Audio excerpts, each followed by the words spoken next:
Hey, what's up? This is Kevin from Kevin's Barbecue Joints, and I am super excited to bring you my interview with Rebecca King, who is the Bad Jew, or her company is the Bad Jew. She's not a bad Jew, it's the company, and the reason why it's called that is because she uses pork instead of beef for pastrami. She has pork pastrami, and she has corned pork instead of corned beef. And she makes sandwiches and sells them by the pound.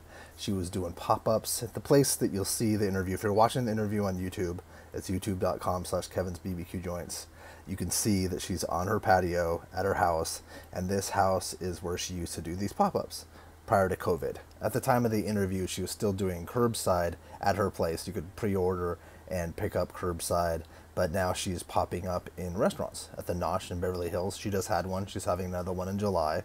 If you're listening to this in 2020, she's having another one in July. And then she's also doing one in July, I think July 18th, at 11 City Deli in Los Angeles, and they've just recently reopened, which is great. They had to shut down because of COVID. This one is great just simply because Rebecca's a great human. She's one of those great people that you love to talk to. She's full of life and energy and enthusiasm for cooking, and her side job is she works in commercial real estate, but her real passion is food. And where I met her was at Flat Point Barbecue. Danny Gordon, I'll put a link to his interview below.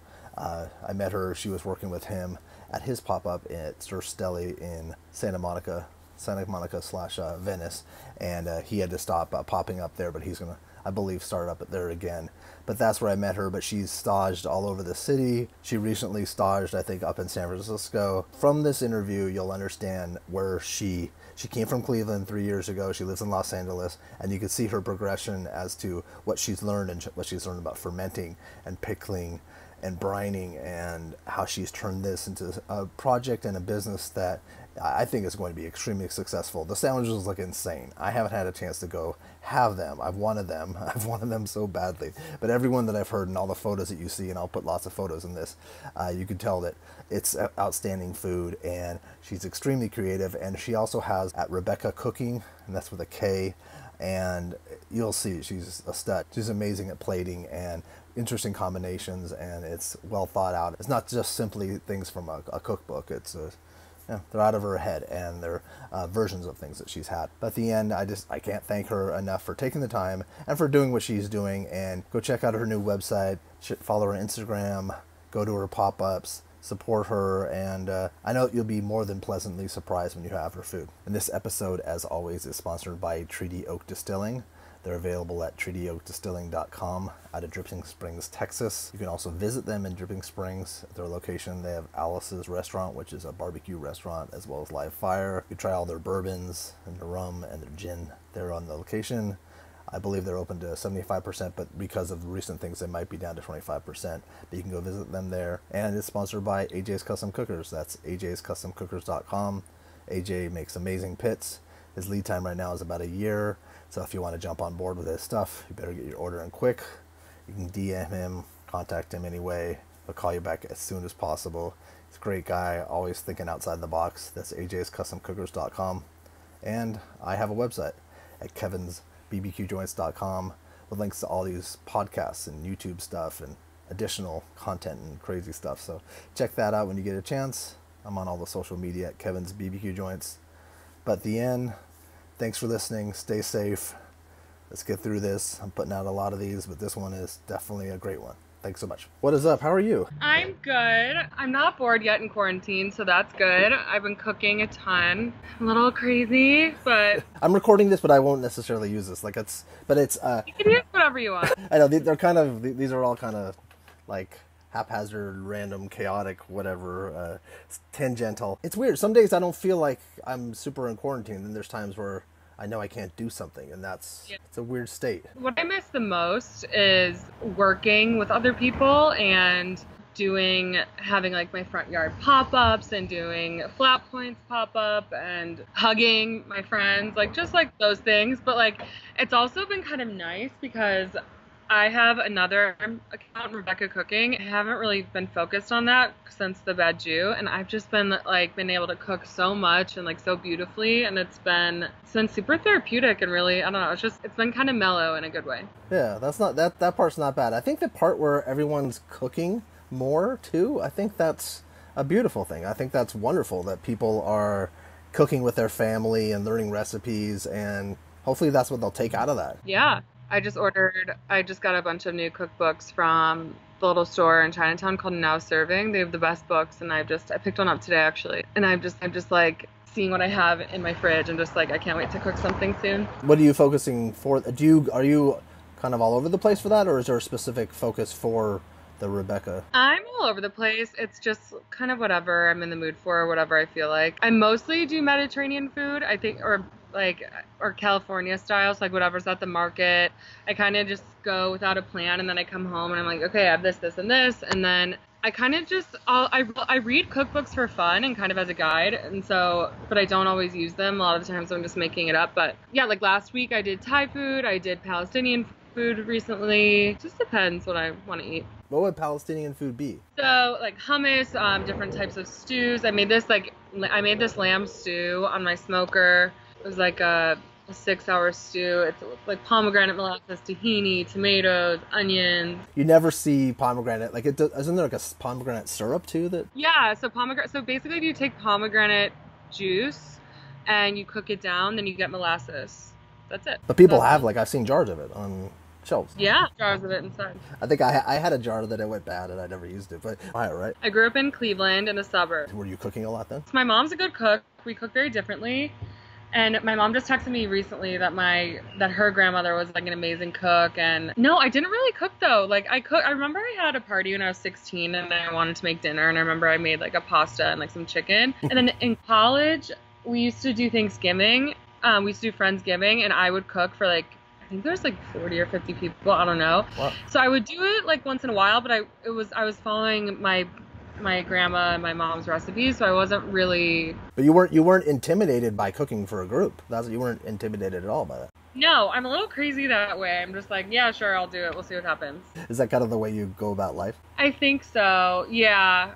I mean, like, I don't get embarrassed that easily. So if I did something wrong, I'd just be like, oops, I'll try it again. You know, that's a great way to be. That's an important way to be, because I think a lot of people are too self-conscious, and that's ridiculous. It's silly. Too. I'm lucky. I don't have that. I mean, I get self-conscious sometimes, and I want everyone to like my food, of course, especially if they're buying it. But no, yeah, I'm kind of just like, I'm just gonna try it, and if it works, it works. So how did you end up out here then? I moved here 3 years ago. I work in commercial real estate as well as cooking. Oh, I didn't know that. My parents lived in LA for 10 years. They went to UCLA.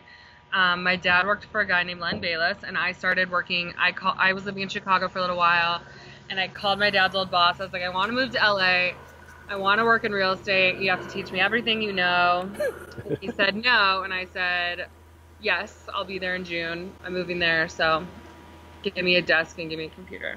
He said no to the computer, but he agreed to the desk. Really? He taught me real estate, and It's impressive. I don't love real estate. I love cooking. It's kind of hard to like. I used to really like it, but it's kind of hard to like want to do something when all you're thinking about is something else. But I don't think that there's a ton of people that say they love real estate. I think there's a small segment of that group, but there's certain people that's doing it for money, because it's lucrative if you know what you're doing. Yeah, it's lucrative. Yeah, but it's if you're doing it, but And if you're like focusing completely on. Don't tell this to my boss. Make sure he doesn't watch this. Does he follow you on Instagram? No. So then you started working. What was your first place? Your friend. I remember in the story. I was trying to remember before we talked. Oh yes, my friend Andrew. He lived out here, and I called him, and he started taking me. We would meet up at the farmers markets, and he kind of showed me around.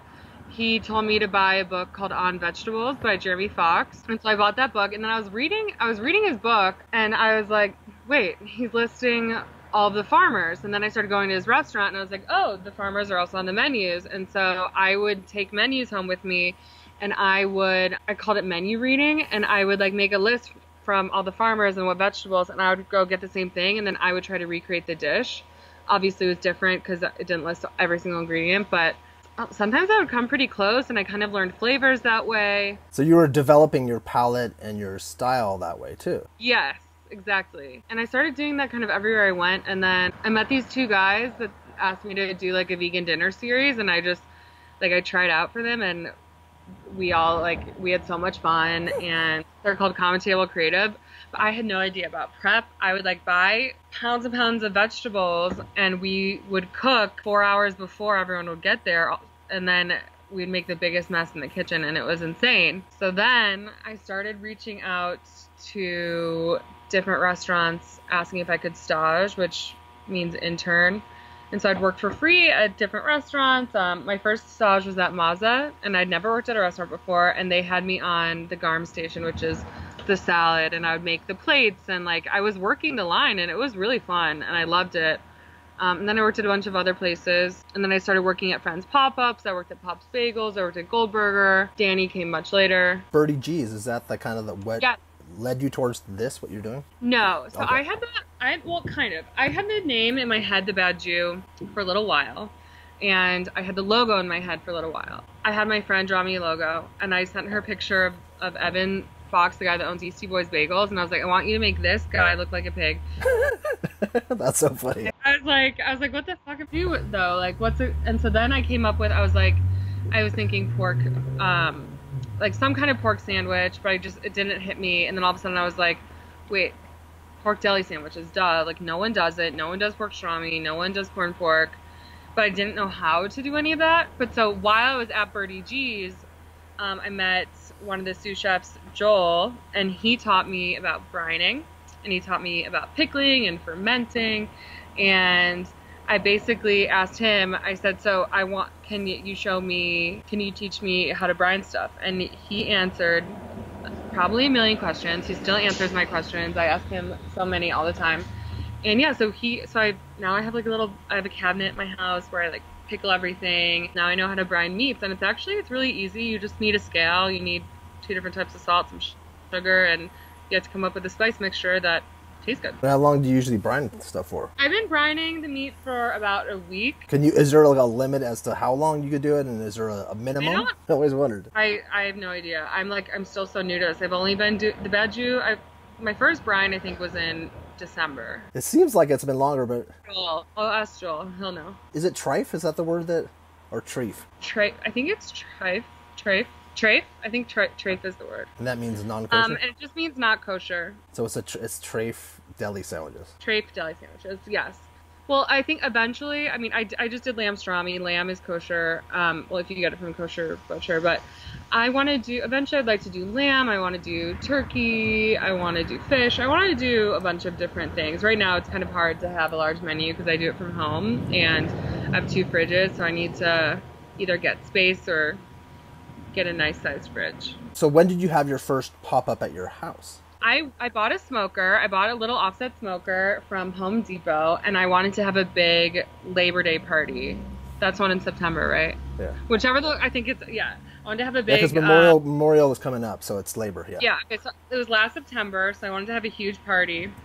And I bought a little pig, I got salmon, I got whole chickens, and I got a brisket. And my butchers were gonna help me smoke the meat, and I was so excited, and I never smoked anything before. And my butchers bailed out, 2 of them, and I was like, what the hell am I gonna do? I've never smoked anything in my life. So I got like the master class, Franklin's barbecue master class.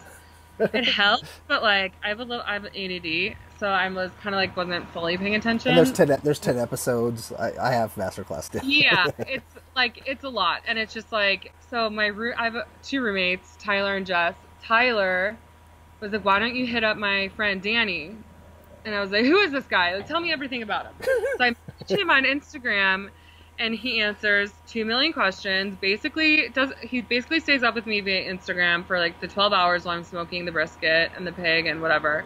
And he just gave me really good advice, and he helped me so much. And so after he'd helped me the next day, I like thanked him 10,000 times, and I was like, can I work for you? And he was like, do you have a job? What are you talking about? And I was like, I work in real estate, but I love cooking, so I can help you prep, I can work your pop-up. So I started working for him, I think in October, and now I still call him like almost every day. And this for people that don't know, this is Danny Gordon at Flat Point Barbecue. Yes, Danny Gordon. So I worked at Danny Gordon at Flat Point Barbecue. I work his pop-up, I prep with him. Not during COVID, of course. And that's where we met at the one over at Surf Liquor? Yes, at Surf Liquor. It's amazing barbecue. Everyone, you should try it. Put a link here to my interview with. Okay, good. He started smoking my meats for me. I've done it a couple times, and then he started smoking my meats for me. But thank God he taught me how to smoke, because now during COVID, it's like you're trying to be contactless, whatever. So I've been smoking it all myself, and I know how to do it, and I feel confident in it. And I was going to ask you, so you've been smoking the meats since COVID started? Okay, cool. yeah. When did you start up the ones at your house? I did 2 taste testings at my house in December, and then I think January was the first one. It was either in December or January when I started doing the pop-ups at my house. I have a huge front porch, and I have 3 beautiful helpers that I love and I really miss. And we just set up the house like a restaurant, and each one we learn something new, and we learn how to streamline and get better. And I have a little square thing. It's just super fun. It's super cute. The menu is on the TV or something? Is that? Yes. So I have a large TV, like a 55-inch TV, and I put the menu on there. And so you walk into the house, you see the menu, you order from me, and then I have one person on the stovetop grilling the sandwiches. I have one person next to me building the sandwiches, and I have a third person I usually, when do some sort of side, and so it's the 4 of us. And then my roommate helps a little bit, and she will, if I'm too busy, she'll bring sandwiches out for people. And it's like a hangout thing. It's so fun. Here, I'm in my backyard. It's a little messy right now, but I'll show you. Okay, cool. It looks familiar from the photos. Yeah. And there's your pit over there. There's the smoker. Super fun hangout. And then, yeah, people come and they hang out all day. Some people don't even leave when it's wrapped up. And I'm like, whatever. And it seems like it's like a who's who of pop-up people and different restaurant people, and then just food people and writers. Yeah, sometimes it just depends on the day. Sometimes it's people I've never seen. Sometimes it's just a bunch of friends. And I don't know, it's just so fun. I love doing it. I know, it must be something you really miss, yeah. During COVID, I have this cute antique couch and a table, and I set it up in the driveway. My roommate sits with me. We'll have a nice wine, and we'll be there waiting for people to come pick up their food on Saturdays. And it's closer to the real thing. Yeah, and we have music going, we have disco going, whatever. It's still fun. Are the neighbors cool? Do they come over and get food? Yeah, I feed my neighbors. Sometimes I feed them, sometimes they buy, whatever. Our neighbors are super cool. They love us. There's a family that lives next to us, and there's a family that lives behind us, and we're all buddies. We all look out for each other. How are they? I want to go over your menu before COVID and right now, but how is the neighborhood acting? Are people out and about doing stuff, or are people wearing masks all the time, or is it? People are wearing masks and gloves usually. People they're walking their dogs, and they're in it, people are picking up groceries and food, but it's not, it seems pretty safe, and it's never crowded.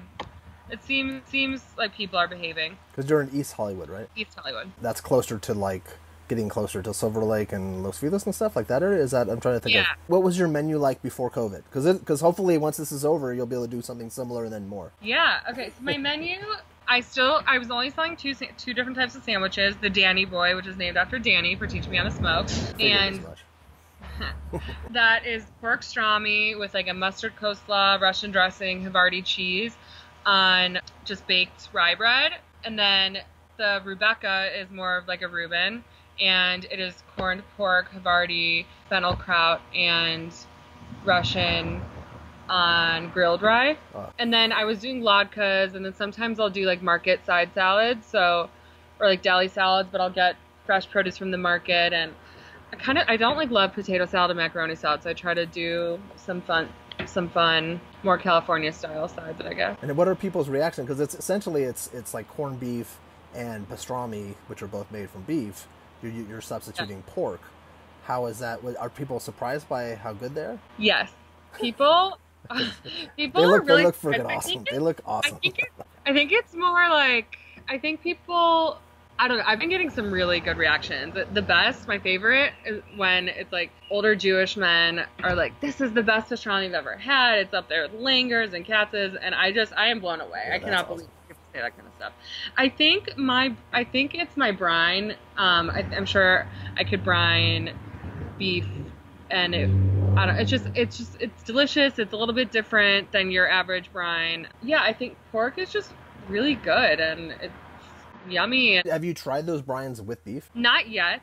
I did it with lamb though, and it was very good. I made a lamb pastrami sandwich, which I would love to start selling a lamb pastrami sandwich, but lamb is very expensive to buy, which means it's a very expensive sandwich, and I just don't know that that's appropriate right now. No, I don't think so. What's the difference between pastrami and corned beef or corned animal? Corned animal.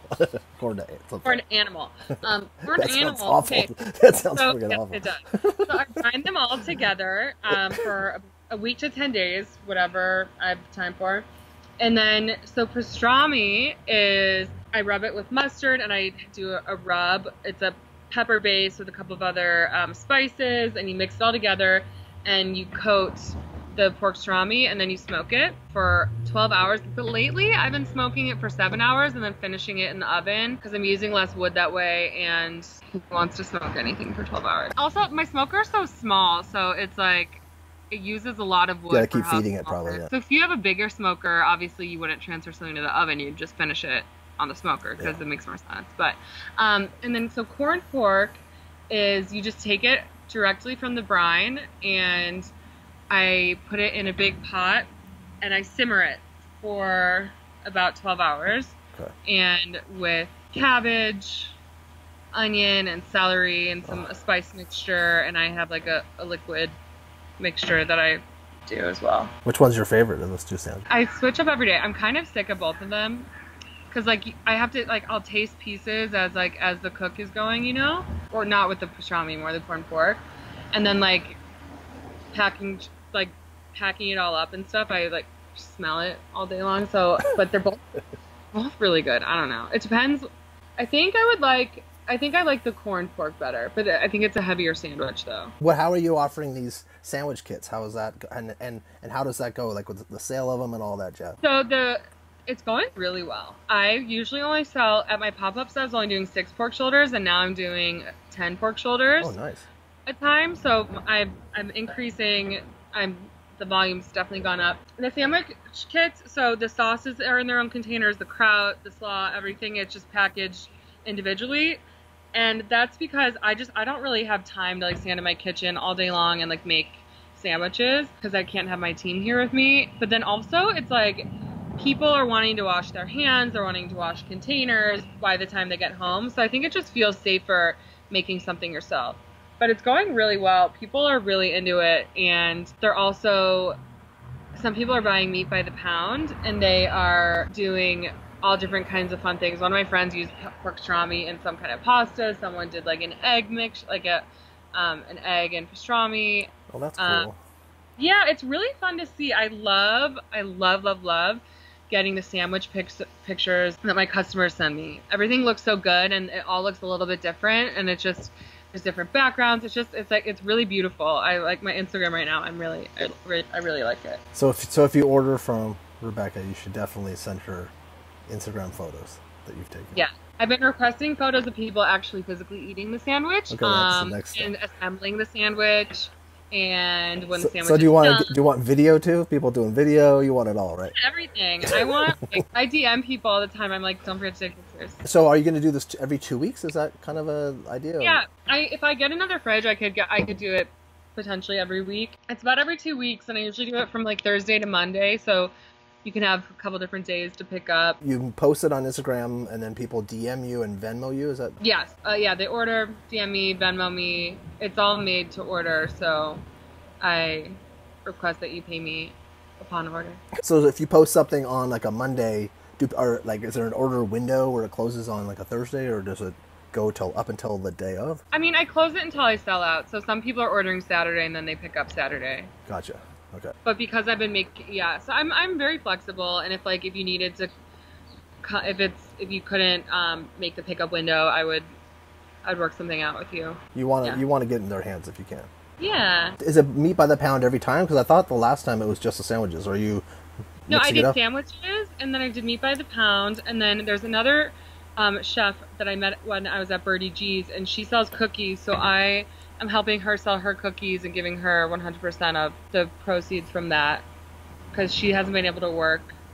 And then I think another chef asked me if they could sell babka at my pop-up, and Oh, I thought babka that's would a be great great. idea. That's cool. That would be awesome. Yeah, I have another friend that wants to sell hot sauce. I don't know, I'm just really loud, and I'm like have no shame. So like I'm like also I'll help you sell your stuff. Like come You're sell. very good. You're very good at sales. Like you could. So it's like it makes sense, and also you're passionate about what you're doing. So and you're proud of what you're doing. I'm obsessed with what I'm doing. I always say like I was never the type of person to just like pop out of bed and like for this I could get out of bed at any hour. I will work until I drop. I'm so happy. I love doing it. And I'm so grateful that I have something like that. I don't know. I just Well, and it's something unique to crazy. Los Angeles. It kind of feels right now, and that's why another reason why I wanted to at least share with other people what you're doing, because I know what you're doing, and people may be in the know, but not everyone knows. And once at least they could order, they can come by, pick it up, they'll set up a window, and then once this is all over, they can come by your place. You'll be having pop-ups again, and then hopefully, do you want to we had kind of talked off camera before about you want to eventually open a place or have a place? I would love to. I also want to be a supplier. So I want my pork pastrami and eventually my lamb pastrami, my turkey pastrami, my corn pork, everything. I want to be in other deli cases. So I want to start, I've had a few conversations with people. I want to be in people's deli cases. I would love to be in specialty stores or at butcher shops. I just have to kind of figure out what that looks like, and I'd have to work with someone that could do large batch brines, or who knows, maybe I'll build my own smokehouse one day. Yeah, that would be cool too. Way down the line. And smoke a bunch of different stuff. Yeah, that would be killer. I would love to do that. And then, of course, I would love to have a little deli. Oh my God. Do you think you'll stay in Los Angeles? I love it here. I always say everyone's dreaming here, so you can too. Like, I was in Chicago for 4 years, and my roommates from Chicago were like, "What? How come you never cooked like this for us?" I was like, "I don't know. I wasn't inspired. I grew up in Ohio, and the same thing. There's something so magic about, I think, California as a whole that, yeah, I think I'll stay here forever." It's just a shame that we're dealing with what everyone's dealing with it, but it just seemed like a time too for a lot of restaurants in Los Angeles. It just felt like a lot of small little pop-up things, and it's sad that those are all kind of changed. It is sad, but I mean, there's ways to adapt. I've been talking. Some other people have been asking me for advice because I think I adapted pretty quickly. Like, without a doubt. I cried the first weekend that I heard we had to quarantine. I was like, I'm not going to be able to socialize. I'm not going to be able to do a pop-up. What am I going to do? And then I was like, oh my God, I'll just get to-go boxes. Like, big whoop. It is definitely sad and it is hard, but I think we have such a strong community and everyone kind of wants to help each other. And you just have to I think people just need to stay positive, and you have to be willing to go with the flow and make the changes that work for you and work for your customers so that people still want to buy your food. And I mean, because also half of LA, or more than half of LA, people don't know how to cook. People eat out every single night, and I'm sure people are learning a little bit more because they're kind of forced to, but there are so many great restaurants that are running, especially here in LA. Like, we are so lucky. We have so many different types of cuisines. People are doing, like, high-end restaurants are doing burgers and short rib Wellingtons and just random things and there's places that are doing their ice cream to go that they used to just have it on their dessert menu. So there's ways to adapt. This is certain places the rent's so high it's difficult to run. I know at 10%. they really need to stop the rent. I know how expensive rents are being in real estate. Like, well, that's true. That's part of it. Like, people are always like, "Why don't you open a place?" I'm like, hell no. Like, I'm not paying rent until I know that I'm going to have lines out the door.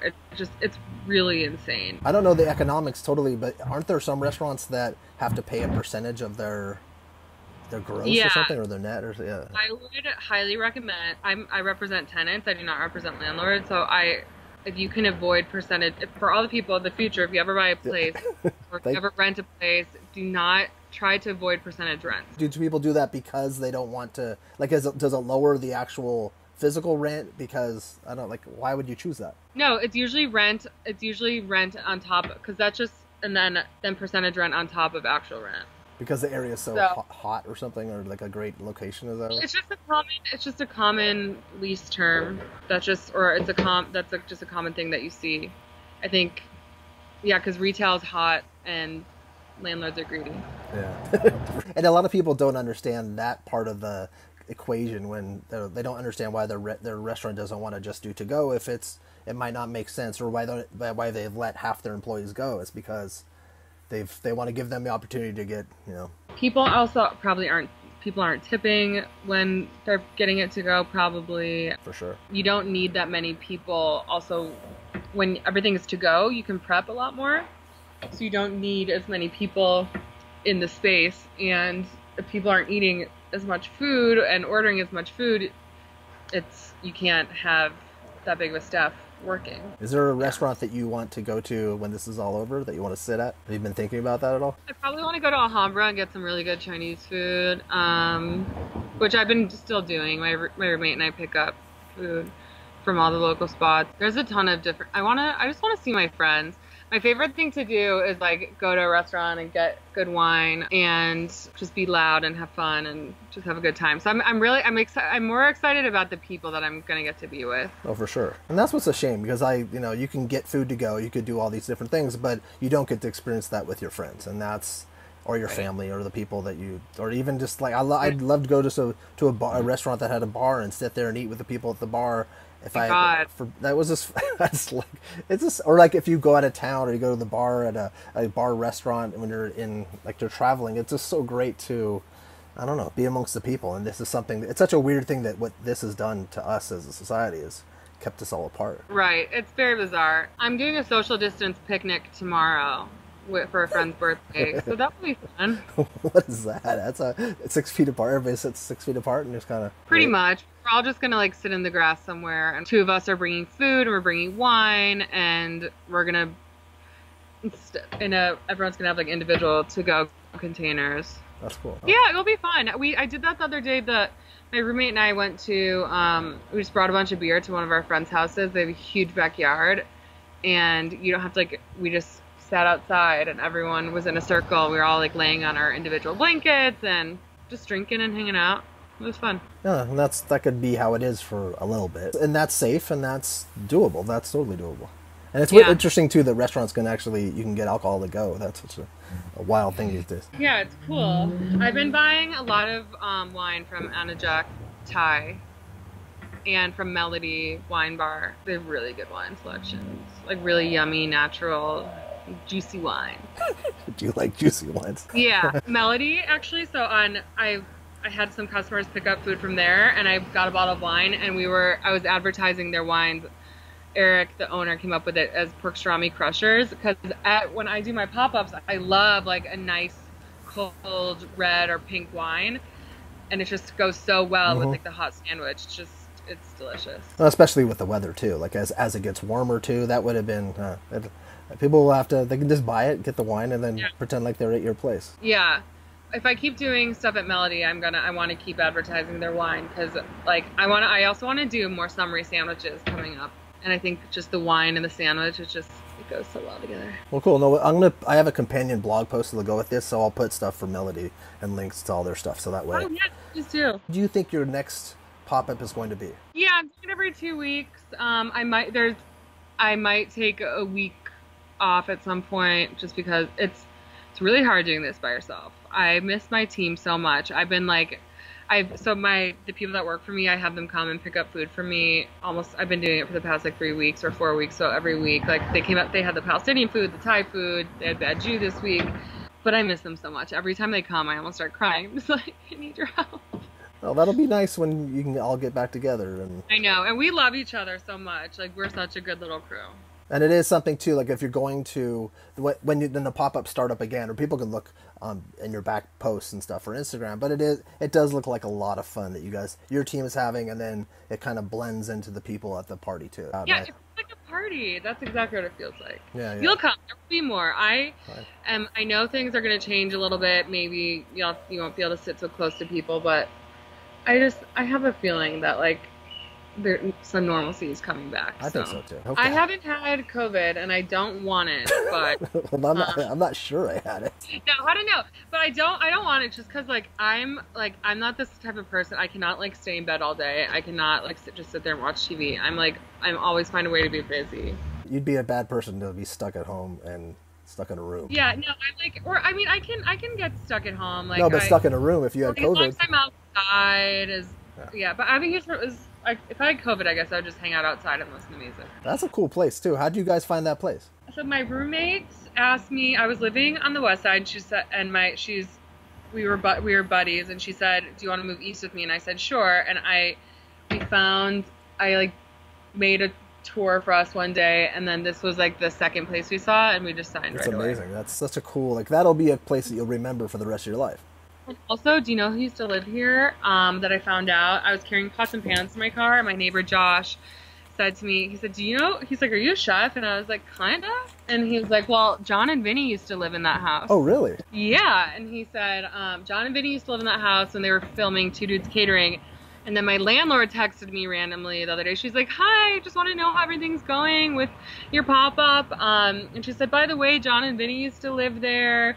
And then she's like, "You should invite them over. You should tell them I said hi." I was like, I don't know them, even though I was working for their catering company for like gig work. But I messaged them on Instagram. They did not reply. But if you're listening, John and Vinny, come say hi. See the house. Well, we could send this through. I think Bert Bachman and Avi. I think they're friends with, or at least I think Bert's friends with those guys. I love Bert. He is so nice. I've not met Bert in person, but we're like Instagram buddies, and he is so nice. He's shared recipes with me. I've shared recipes with him. He's so nice, and Avi is so nice, and his family is so cute. And also a really cute dog. Everyone is just. Avi has the coolest parties in his backyard. I need to interview him one time. Maybe go to his house and film him there. Yeah, he's so nice, and he's so good with fire. It's unbelievable. But just that's going back to what I was saying earlier, like about this community. Like I've heard from other people, like people are assholes, people are this, people are that, and I'm sure that's a thing. But I have not run into that. No. People have been so helpful, and like I think if someone wants to learn, I've found that someone wants to teach you, and it's been so wonderful. I'm so grateful that I have all these people in my life. That's awesome. Well, that's a great way to end it. I think that's wonderful. So thank you again, honestly, like for taking the time to do this and for doing what you're doing. I'm excited to actually try your food someday. That would be nice. Yeah. Okay. Thank you so much. This was so fun. Well, that's very cool. Yeah. Have a great day. Good talking to you. Okay. You too. Right, bye, Kevin. Bye.